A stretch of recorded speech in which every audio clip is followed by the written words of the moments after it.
ఈ లోపల 10 రోజులు నీ పడిన టెన్షన్స్, షుగర్ 500కు పోయిన సందర్భాలు, నేను అంటాను ఎప్పుడో జరిగే దాని గురించి ఈరోజు నువ్వు టెన్షన్ పడదు.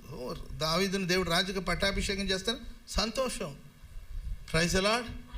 దేవుని నిర్ణయాన్ని ఎవరు కాదంటారు? దేవుని ప్రణాళికను ఎవరు కాదంటారు? గాడిదల వెంట తిరుగుతున్న సౌలుని దేవుడు తీసుకొచ్చి రాజుగా అభిషేకించాడు, సంతోషించావు.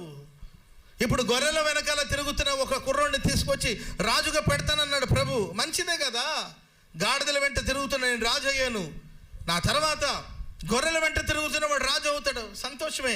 దేవుని యొక్క తీర్మానాన్ని, దేవుని చిత్తాన్ని సంతోషంగా అంగీకరించాలి. ఆమె చెప్పడం గట్టిగా. అంగీకరించే మనసు లేనప్పుడు ఎటు పగతో రగిలిపోయి దయ్యం పట్టింది సౌలుకి, దయ్యం పట్టింది. దేవుని ఆత్మ నివసించవలసిన ఒక చోటు దయ్యాలు వచ్చి నివాసం చేయడం ప్రారంభించబడింది.